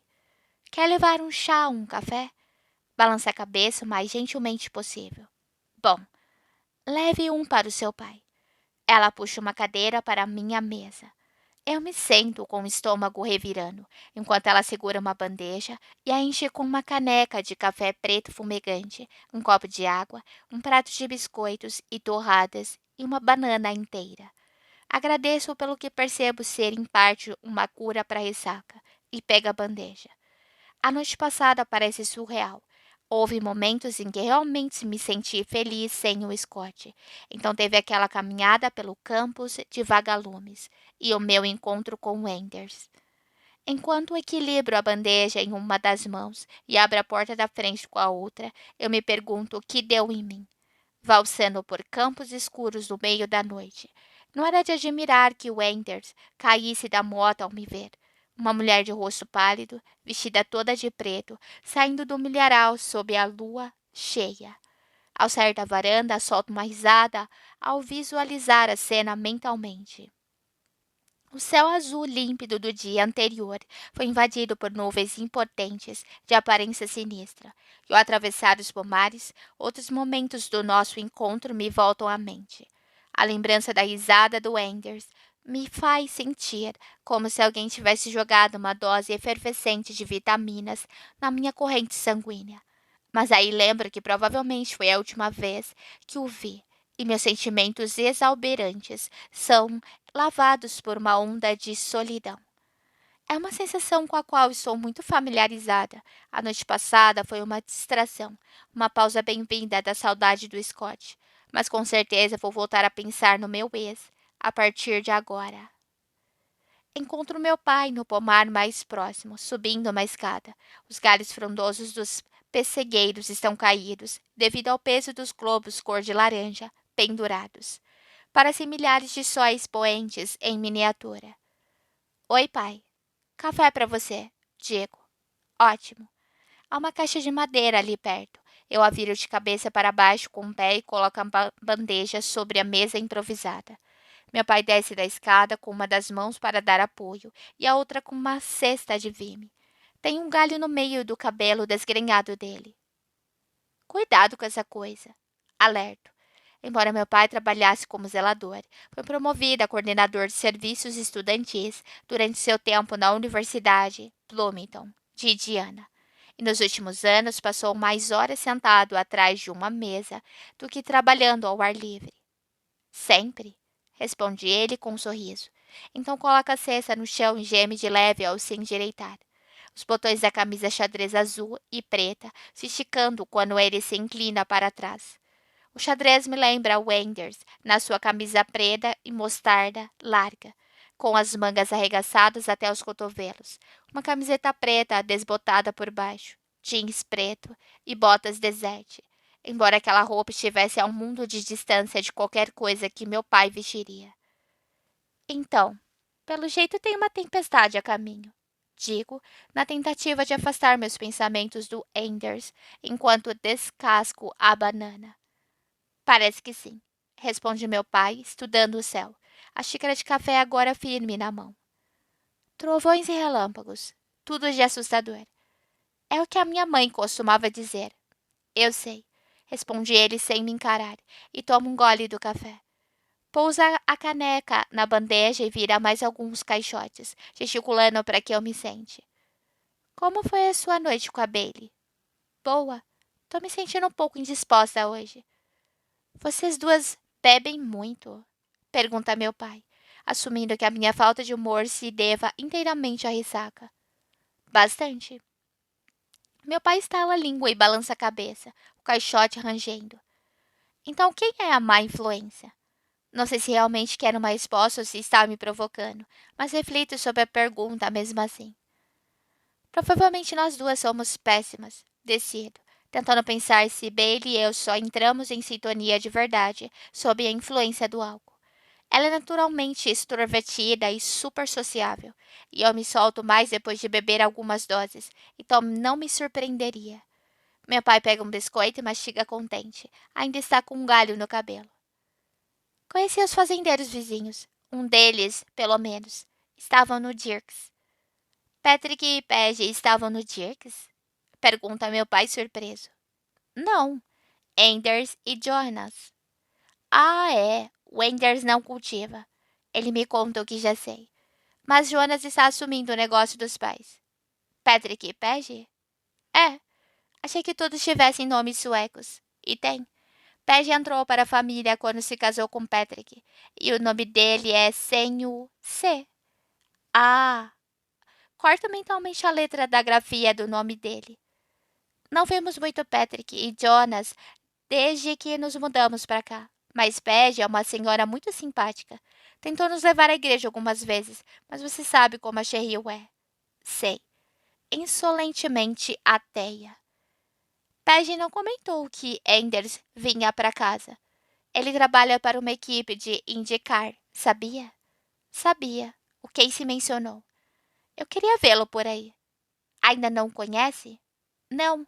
Peggy disse que ele nunca volta para casa durante a temporada, mas obviamente não é de toda verdade se está aqui agora. Ele vai para Toronto daqui a 2 semanas, então deve estar muito ocupado no trabalho. Meu pai é fã de automobilismo desde que me entendo por gente. Não estou surpresa que conheça o calendário das corridas do Enders. Ele só veio passar o fim de semana, explico. Talvez possamos convidá-lo para uma bebida mais tarde? Tudo bem por mim, respondo, me perguntando se meu pai consegue ouvir o tremor da minha voz, causado pelo farfalhar de um calendoscópio de borboletas na barriga. Quando voltamos para dentro, Cheryl informa que o rádio alertou sobre a possibilidade de tornado. Está mesmo bastante escuro lá fora. O granito chega antes da chuva. Fico na janela da sala observando, boca aberta, as pedras de gelo despencarem do céu, deixando o gramado quase tão branco como a neve. O tamborilar do telhado soa como o golpe simultâneo de 100.000 martelos. É de arrebentar os ouvidos, e a chuva que se segue logo depois é quase igualmente ensurdecedora. O céu corisca com relâmpagos distantes, seguidos por trovões que estremecem as paredes. Fico atenta à forquilha dos raios e me pergunto se o olho da tempestade ainda não nos alcançou. Espero que a Bailey tenha chegado bem ao trabalho, diz meu pai, preocupado ao meu lado. Consulto o relógio, 12:30. Lá se vai uma manhã juntas, curando a ressaca. Não é a primeira vez que a Bailey toma uma decisão no calor do momento e faz uma promessa que não pretende cumprir. Mas ela me animou ontem à noite e sou grata por isso. Talvez nos divertir juntas de vez em quando seja o bastante, sem alimentar grandes expectativas de um vínculo profundo entre irmãs. Afinal, é improvável que a gente se torne muito mais que isso nas próximas semanas, apesar do meu otimismo inicial de que sem Scott por perto seria possível. Vou ligar para ela, decide meu pai, tirando o celular do bolso ao sair da sala. Sinto uma alfinetada de ciúmes. Ele quase nunca me liga. Bailey mora perto. Penso comigo mesma. Está no mesmo fuso horário. É fácil e conveniente ligar para ela. Mas não há como negar que meu pai e a Bailey têm um relacionamento muito mais próximo do que ele e eu. Ela nunca hesitaria em arrancar um galho do cabelo dele. Meu pai volta alguns minutos depois, quando a chuva diminuiu. Ela e o Casey estão no trabalho, diz ele, com um suspiro de alívio. O clube de golfe tem uma adega. Eu me viro para o encarar de frente. Você acha mesmo que pode acontecer um tornado? É um clima muito propício para isso, murmura ele, coçando a barba grisalha. De repente, meu pai fica tenso, os olhos arregalados. Que foi? Ele levanta a mão para me silenciar. Então ouço um som agudo vindo de fora. É a sirene de tornado. Cherriu, grita meu pai, escada acima. Eu ouvi, tô indo, responde ela. O que vamos fazer? Pergunto, com uma fisgada de pânico, enquanto a sirene de alerta da cidade continua a soar. Porão, liga para avisar a Bailey, responde Cheryl. Meu pai saca o telefone novamente e me conduz para a porta embaixo da sacada. Por que temos de informar a Bailey de cada movimento? Eu me pergunto, enquanto meu pai rapidamente a alerta. Percebo que a resposta é provavelmente para que os serviços de emergência saibam onde nos encontrar se a casa for destruída. Por um momento, o terror cola meus pés no chão. Assisti a Twister. Está acontecendo. Nunca vivenciei um aviso de tornado. Cheryl escapou por pouco na infância, em Oklahoma, um estado que fica bem no corredor de tornados. Quando ela era adolescente, o pai se mudou com a família para Indianópolis a trabalho, e Cheryl quase passou por alguns lá, e com meu pai em Bloomington. Mas de algum jeito, o pensamento de uma sirene de tornado em uma cidade populosa parece menos assustadora do que ouvir uma ali, no meio do nada. Eu me sinto muito vulnerável. Alguém bate à porta. Meu pai se apressa e abre para revelar uma senhora em uma capa de chuva cor-de-rosa, com água escorrendo pelo capuz. Rápido! Venham para o nosso abrigo, diz ela. Obrigado, Peggy. Agradece meu pai aliviado. Pegue seu casaco, Rain. Vamos. Assim que coloco o capuz, o casaco cinza, o vento remove. As folhas estão sendo arrancadas das árvores e meu cabelo castanho chicoteia em volta do rosto, como se eu fosse medusa, com a cabeça cheia de cobras. Pege está deslizando para trás do volante do seu Gator, um pequeno veículo utilitário verde, e há espaço para mais duas pessoas se espremerem no banco da frente, ao seu lado. Mas antes que eu tenha ideia de subir no compartimento de carga aberto, encharcado, ouço um som familiar que é muito familiar. Uma motocicleta branca e amarela salpica de lama, ruge na entrada da garagem, enviando uma cascata de água da chuva ao deparar com 180 graus até parar com um solavanco. Dou um pulo para trás, mas já é tarde. Fico ensopada dos joelhos para baixo. Estou usando saia, mas as meias sob as botas estão encharcadas. Sobe, ordena o motoqueiro, o rosto meio escondido pelo capuz verde escuro da capa de chuva. Cheryl e meu pai já estão acomodados no banco da frente do Gator. Meu coração martela contra as minhas costelas. Hesito, observando o compartimento de carga atrás dos dois. A sirene ainda soa à distância. Pegue arranca, e eu vislumbro o rosto pálido do meu pai, contraído de ansiedade ao me encarar. Ele grita palavras que são levadas pelo vento. Rain, berra Anders, porque embora seu rosto esteja obscurecido, é óbvio que é ele. Puta merda, murmuro. Sinto um nó no estômago e cada vez mais apertado ao levantar a perna e a passar por cima da garupa. Não é uma máquina gigantesca, como as que se vê na entrada, mas o assento é mais alto do que parece e a chuva acumulada no couro penetra no tecido da minha saia. Mal coloquei as mãos na cintura do Enders quando a moto arranca. Quase saio voando da traseira. Não há onde colocar os pés, então eu o agarro com força, chocada e sem fôlego demais para gritar, enquanto ele rasga a estrada de terra. Água e lama deixando um rastro de respingos. O céu está escuro e as nuvens adquirem um tom esverdeado e sinistro. Mais à frente surge o grande celeiro vermelho que vi na noite anterior. Mas o Enders vira bem antes, descendo uma pequena trilha de terra entre a sede da fazenda e um campo de milho. A casa espelha o celeiro em estilo e cor, mas é tudo o que tenho tempo de notar. Vai, ordena Enders, apontando na direção do meu pai, quando estacionamos em uma vaga nos fundos da casa. Meu pai e Cheryl saltaram do Gator, e ela corre pelo gramado encharcado atrás de Paige. Meu pai acena freneticamente para mim, a uns 6 metros de distância. Peg e Cheryl alcançam um monte que tem uma porta de metal embutida na lateral e um ângulo de 45 graus, que se abre para revelar um túnel escuro e o rosto carrancudo de um homem que não reconheço. Ele estende a mão para ajudar a Cheryl a entrar. Desço da moto. Peg nos encara ansiosa, mas o Enders não desce da moto. Você vem? Perguntou com um pulso acelerado. Ele balança a cabeça. Ainda não. Por que não? Pergunta alarmada.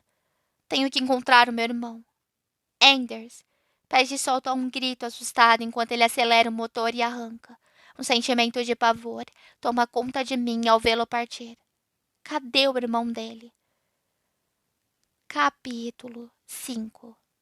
Patrick, Paige, esta é a minha filha, Rain.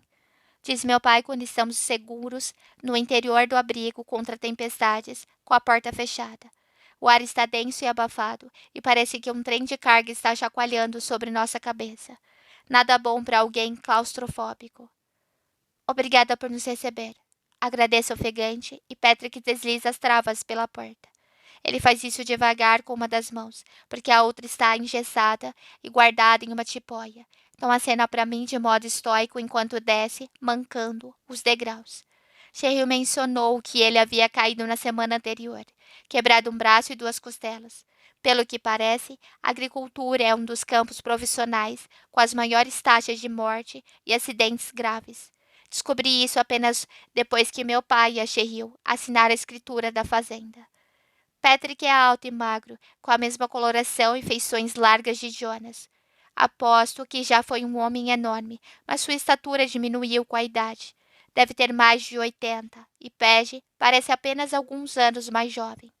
Será que ainda trabalham? Acho que sem chance. Mas meu pai comentou que o Jonas estava assumindo a fazenda, não que já estava no controle.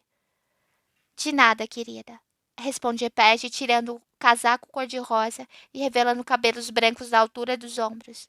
Ela abre um sorriso trêmulo e, obviamente, está muito preocupada com os filhos.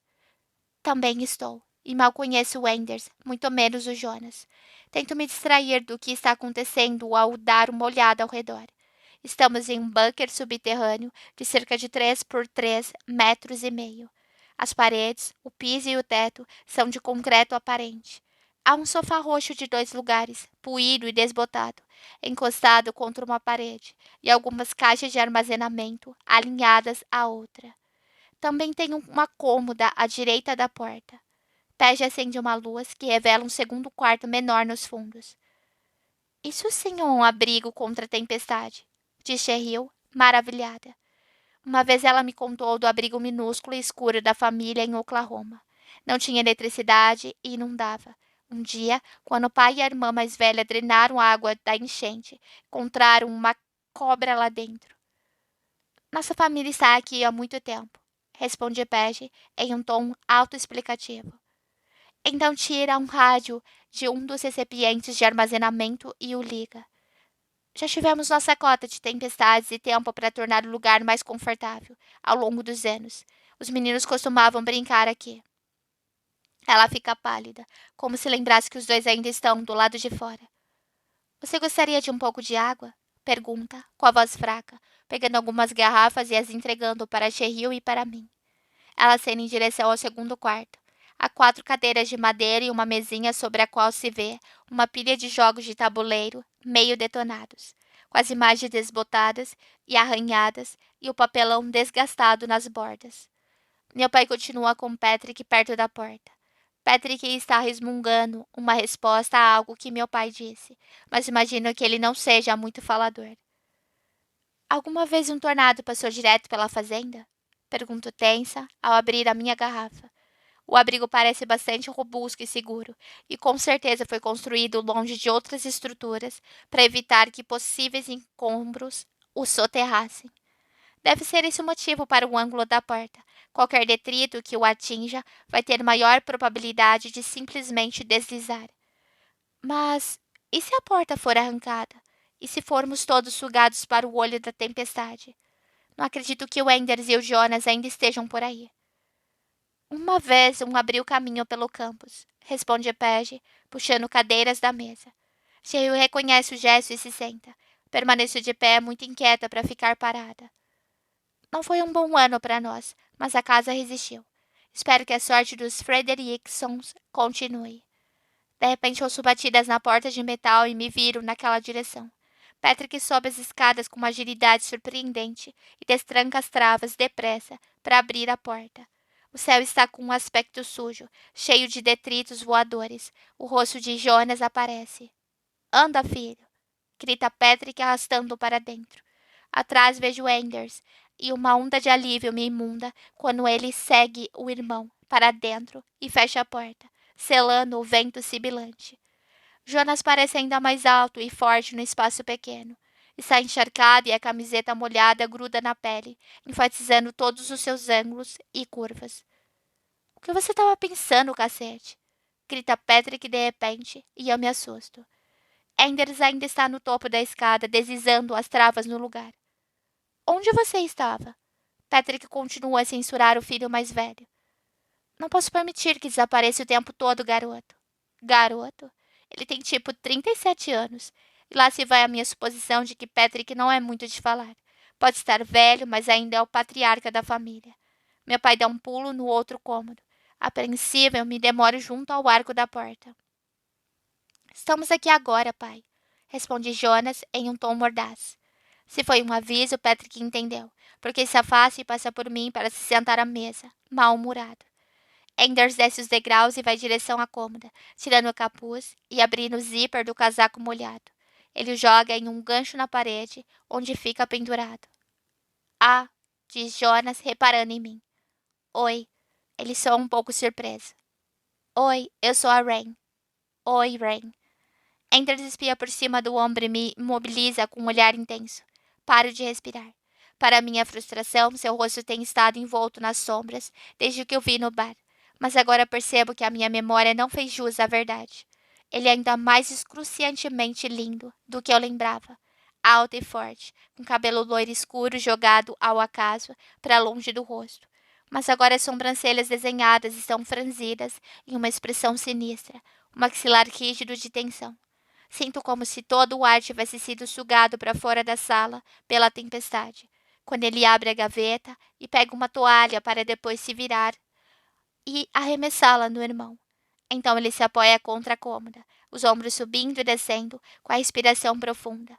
Aquele não é o mesmo homem que conheci na noite anterior. Está completamente sóbrio e furioso. Jonas, que pegou a toalha com uma das mãos, não parece afetado pelo humor do irmão ao secar o cabelo escuro e desgrenhado e cair no sofá, levantando uma nuvem de poeira. Ender se vira, passa pelo irmão e vai até o canto da sala perto de onde estou. Não parece ligar para minha presença, nem dá qualquer indicação de que está feliz por me ver de novo. Muito pelo contrário. Desliza as costas pela parede até que esteja sentado com as pernas dobradas e os pulsos apoiados nos joelhos. A cabeça cai para trás contra a parede de concreto e os olhos se fixam à frente. Mesmo desse ângulo, consigo ver a sombra do maxilar, que se tensiona e relaxa. Então percebo que talvez tenha entendido errado. Talvez ele não esteja com raiva, esteja chateado.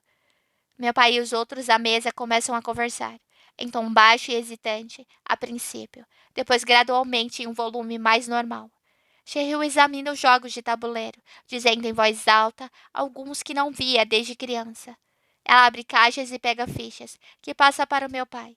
Pege faz um ou outro comentário ocasional, e Patrick solta uma ou duas palavras, mas suas vozes soam tensas.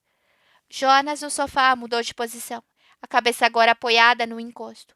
Cruzou os braços sobre os olhos, um movimento que fez seus bíceps se contraírem e o peito esticar a camiseta molhada. Dá para entender porque as mulheres se sentem atraídas por ele, aos montes, pelo que Bailey e Casey disseram, mas eu particularmente não gosto. Eu sabia que quando estivesse sóbria, conseguiria pensar direito. Há algo em Jonas um pouco cru e masculino demais para o meu gosto. Com um atraso, me ocorre que sou a única ainda de pé. Meu pai não pergunta se estou bem. Se a minha mãe estivesse ali, não sei se eu faria. Uma vez, Scott especulou que a falta de preocupação dos meus pais, que a impressão que passam, na verdade não é porque não se importam, mas porque têm certeza de que estou bem. Eles me veem como uma pessoa capaz e competente, do tipo que se vira sozinha. Não sentem a necessidade de verificar como estou a cada segundo. Meu pai é diferente com a Bailey. Sempre foi. Mas não porque ela seja menos capaz e competente. Apesar de que é. Talvez seja porque ela aceita mais a ajuda dele. Recebe bem o cuidado e a atenção. Talvez isso a torne mais fácil de amar. Sou mais fechada que a Bailey. Precisei ser assim para me proteger. De repente, sinto uma pontada de saudade de Scott. Se ele estivesse aqui, quebraria o gelo. Ele é bom em conversas com estranhos. Melhor que eu. Olho para o espaço no sofá ao lado de Jonas, bastante interessado em me sentar. Parece confortável, mesmo que um pouco empoeirado, o que não faz diferença, afinal estou imunda. Estico uma das pernas e a viro de um lado para o outro, inspecionando as manchas de lama que cobrem a pele. A cabeça do Ender se inclina na minha direção, ou pelo menos das minhas pernas. Fico nervosa. Ele solta um suspiro silencioso e desvia o olhar, esfregando a mão sobre o queixo. Quando ele volta a apoiar a mão no joelho, a tensão dos seus ombros parece ter diminuído um pouco.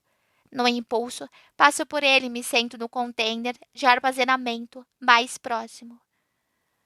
O que você não faz para me colocar na garupa da sua moto, hein? Digo baixinho, em um tom seca. Ele bufa uma risada e me lança um olhar de esguela, os lábios curvados em um sorriso torto. O nó no meu estômago se aperta, toda a minha pele arrepia. Percebo que os olhos dele são verdes, o verde fresco e cristalino de um lago na montanha. Mas há um toque de mistério, algo estranho e fora do lugar. Antes que eu possa olhar com mais atenção, o lampejo de cor desaparece. Ele está vestindo outra camisa xadrez, aberta sobre uma camiseta branca. É semelhante em estilo ao que usava na véspera, com tons escuros dominantes, mas detalhes em cinza claro e não mostarda. Tem alguma coisa na minha camisa? Pergunta ele, levantando o braço para inspecionar o cotovelo. Fico vermelha em um piscar de olhos. Não, eu gosto dela. O calor no meu rosto se intensifica com a confissão. Gosto dos detalhes, acrescento, de modo estúpido. Consigo me segurar para não dar maiores explicações, mas é que detalhes são tudo no meu ramo profissional. Do lado oposto, Jonas levanta os braços e nos espreita da sombra. Gosto da sua camisa também. Fala devagar para Anders. Parece linda, quente e seca. Anders o encara, nada impressionado, então se levanta, tirando a camisa de cima que joga no peito do irmão, mas com muito menos agressividade que antes. Toma, seu bebezão. Ele passa por mim para pegar uma garrafa de água, e eu travo com a sua proximidade. Seus braços têm um tom marrom dourado e são musculosos. Ora, ora. Obrigado, responde Jonas com um sorriso malicioso, levantando-se preguiçosamente enquanto Anders volta a se sentar. Ele tira a camisa vermelha encharcada pela cabeça, as mãos batendo no teto durante o movimento. Não me sinto particularmente atraída por corpos esculpidos em excesso, mas ninguém vai acreditar nisso se me pegar encarando, então desvio o olhar de imediato. Há uma mancha úmida na almofada onde ele estava sentado, com um jeans molhado. Ted percebe assim que entra no quarto. Por que você não colocou uma toalha por baixo? Pergunta ela a Jonas, em um tom lacônico. Você sempre cagou pra porra do sofá. Argumenta o filho, termina de abotoar a camisa. Olha a língua. Temos convidados. Acrescenta ela de modo incisivo, olhando para mim. Sim, bem-vinda à nossa humilde residência. Ironiza Jonas, falando devagar, então se senta na toalha que a mãe estendeu sobre o sofá. A camisa do irmão aperta seu peito. Gostou da reforma? A maioria das pessoas odiaria o abrigo, mas como alguém que acha que os South Bank Centre é uma obra-prima arquitetônica, não me oponho a um pouco de concreto bruto. Tem um certo apelo.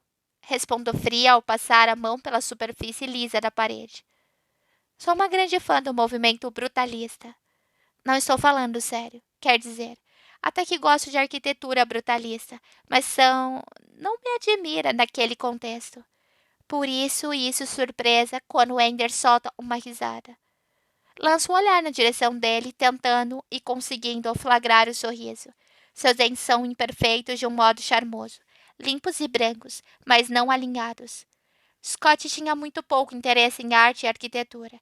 Ainda lembro de sugerir uma visita ao Tate Modern na manhã seguinte à nossa primeira noite juntos. Ele fez uma careta e reservou ingressos para o London Wen. Enders abre a garrafa de água e bebe com um sorriso pairando no canto dos lábios. Preciso me esforçar para desviar a atenção. Peggy se senta ao lado de Jonas. Tudo bem por aqui? Pergunta ela com cautela. E tenho uma sensação engraçada de que estava esperando o ar desanuviar antes de se aventurar na sala. Tudo bem, mãe, responde Jonas. Ela estende a mão e dá um tapinha no joelho do filho, algo de reconfortante no gesto. Sei que estava preocupada mais cedo, mas será que ainda está? É óbvio que sim. Todo mundo deve estar preocupado. A fazenda é o sustento deles. Com um tornado lá fora destruindo o lugar, o que vai ser da família? Rain é a arquiteta, explica Paige aos filhos, acenando com a cabeça para mim, e percebo a sua tentativa de afastar nossa mente do que está acontecendo acima da nossa cabeça. É mesmo? Ender soa inocente ao me lançar um olhar de esguela malicioso. Ele faz uma cara de surpresa, como se aceitasse os esforços da mãe para aliviar a tensão. Vocês dois já se conhecem? Pergunta Jonas, desconfiado. Dei uma carona para Rain até aqui, responde Anders, esticando as pernas compridas à frente e as cruzando nos tornozelos. E tiveram tempo para conversar, pressiona Jonas sem acreditar. É óbvio que conheço o irmão bem o bastante para saber quando está sendo feito de idiota. Nos esbarramos ontem à noite quando eu estava voltando para casa. Revela abrindo o jogo. Cortei caminho por um dos campos de vocês.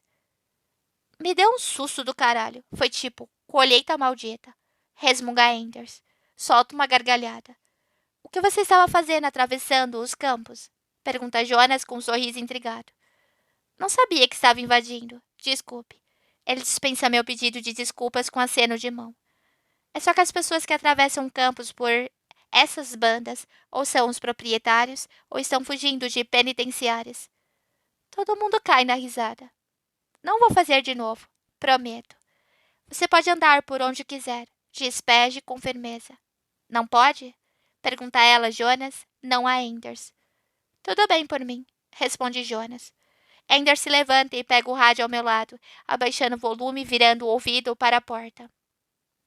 Como estão as coisas lá em cima? Pergunta a Paige. Acho que a sirene parou. Ele coloca o rádio no lugar e sobe as escadas. O vento diminuiu. Anders destranca a porta e a abre. Eu me sinto mais ereta. Acho que estamos bem, diz ele. Então encara a porta e sai. Jonas se curva e junta as mãos entre os joelhos, sem nenhum sinal do sorriso de há pouco. Paige diz algo a ele baixinho, com uma expressão impaciente, enquanto os outros ao redor da mesa se levantam. Paige e Jonas não dão sinal de que pretendem nos acompanhar.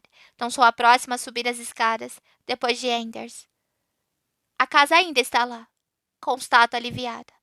Enders assente sério, virando-se para examinar o telhado do celeiro. Parece intacto daquele ângulo. Há restos de árvores espalhados ao redor, mas são um único indício de ventos fortes. Se um tornado tocou o solo, não parece ter passado por ali.